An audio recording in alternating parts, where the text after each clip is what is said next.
12:30 часот, добар ден. Време е за првото информативно издание на Канал Плюс за денес. Еве дел од темите.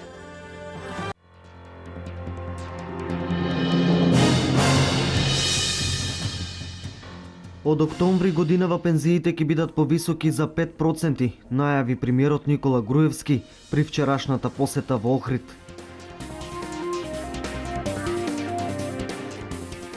Дваесетипрвото издание на манифестацијата Голачки фолклорни средби, подготвено да се запише во историјата на третата деценија од културните случувања во Делчево. Денеска православните верници го празнуваат денот посветен на Света Параскева, празник кај народот познат и како Света Петка. Таа се смета за заштитничка од разни несреќи, но и од многу болести.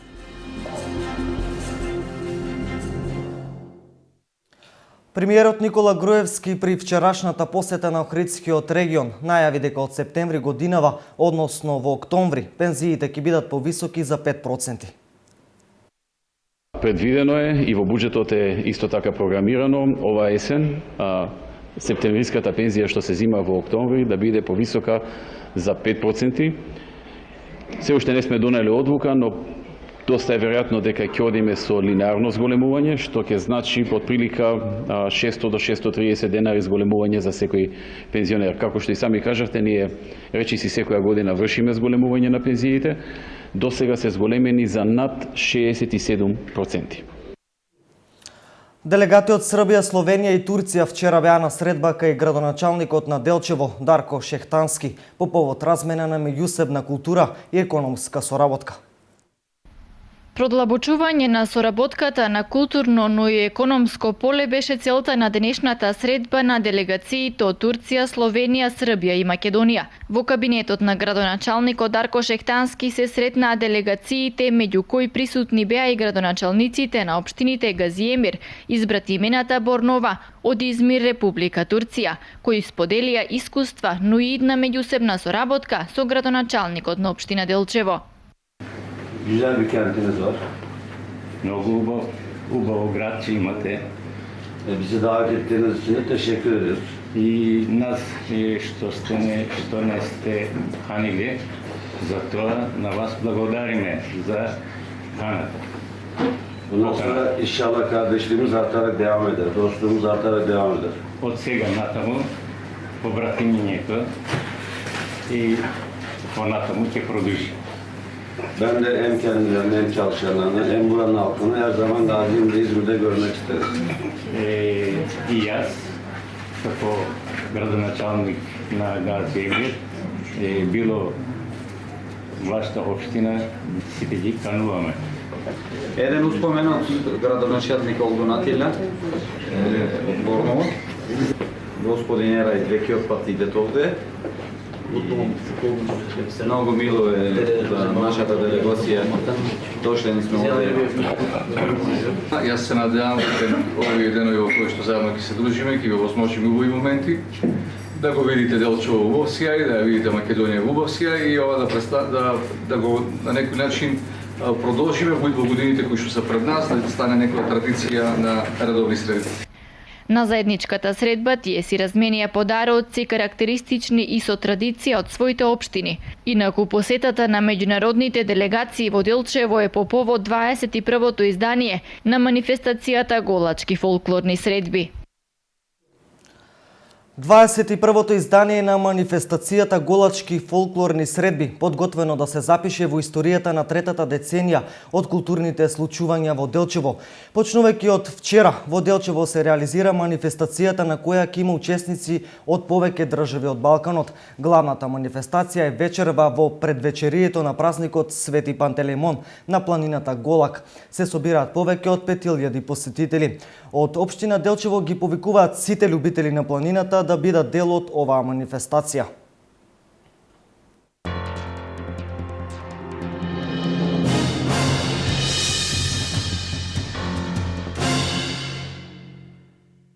Денеска православните верници го празнуваат денот посветен на Света Параскева, празник кај народот познат и како Света Петка. Во Штип и Штипско има неколку храмови посветени на оваа светителка. Култот кон Света Петка кај нашиот народ е многу раширен. Таа се смета за заштитничка од разни несреќи, но и од многу болести. Празникот Лет на Света Петка е посветен на преподобната маченица Параскева Рименка, бидејќи посвет повеќе свети петки. Оваа летна Света Петка е токму маченицата Параскева, каде што во низиното житие се вели дека низините родители биле римјани, дека биле христијани и дека таа како единствена ќерка им се родила по долги и искрени молитви. Рано и умреле родителите, а таа целиот имот го раздела на сиромаси и се замонашила. И како што било во тоа време христијанството било гонето, така и она била гонета, била измачувана и покрај сите нејзини страдања, но за чудо таа многу брзо се излекувала од сите нејзини мајки страдања, така да нејзините мачители измислили дека нејзиното брзо оздравување се случува преку магии. Но самата Света Параскева или Света Петка на мачителите им рекла: не ми излекува твоите богови, туку мојот единствен Бог Исус Христос. И најпосле некој кнез по име Тарси ја исекол со меч. Што значи оваа летна Света Петка е маченицата Света Петка, додека она што славиме во октомври, таа е преподобна Параскева која не загинала маченички, туку својата смрт ја доживеела природно. Вчера во Дојранското езеро се случи трагедија. Александар В, 29 години, од Пехчево се удави во езерото. Александар заедно уште со двајца другари се возеле со педалинка, пошто паднале во вода. За жал 29 годишниот пехчевчанец не знаел да плива, а другарите кои биле со него не успеале да го спасат. Од СВР Струмица потврдија дека во Дојран и во полициската станица во Гевгелија било пријавено дека младо момче исчезнало во езерото, а полицијата изврши увид на местото на несреќата.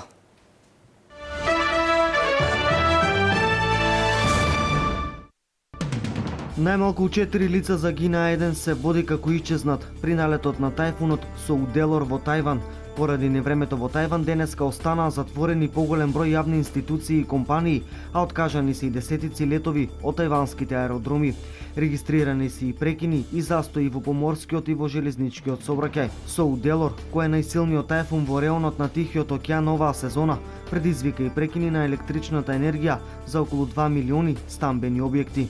Джихадистите се закануваат дека ќе го убијат Томислав Салопек, кој го киднапирале на 22 јули, доколку египетските власти не ги исполнат нивните барања, но се согласили да го продолжат рокот. Судбината на заробениот Хрват Томислав Салопек, кога джихадистите го киднапирале уште на 22 јули, а пред 2 дена се заканија дека ќе го убијат и понатаму е неизвестно. Меѓутоа, иако джихадистите најавија дека ќе го погубат вчера во 17 часот и 30 минути, поради преговорите, одлучиле да го продолжат рокот за уште 2 дена. Речиси 300 тони храна вчера се уништени во Русија, откако стапи на сила председателскиот декрет за уништување на нелегално увезените прехранбени производи, на кои точно пред 1 година е воведено ембарго како одговор на санкциите на Западот кон Русија за украинската криза. Во меѓувреме повеќе од 180.000 граѓани потпишаа петиција за укинување на ембаргото за увоз на храна, со образложение дека ваквата мерка предизвикува покачување на цените, а со тоа уште повеќе ги осиромашува пензионерите и економски послабите семејства.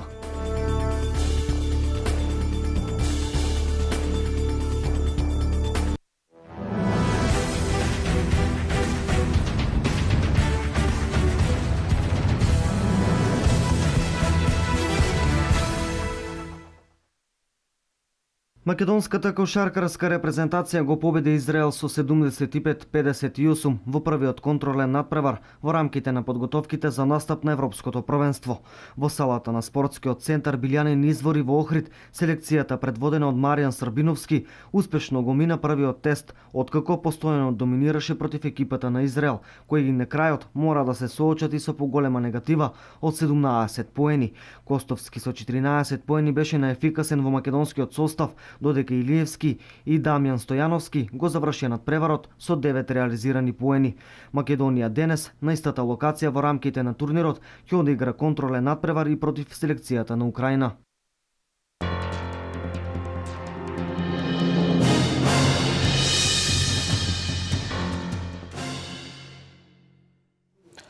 Со вестите од спортот заврши првото информативно издание. Бидете со нас и во првиот дневник во 16:30. До тогаш имајте пријатно поподне.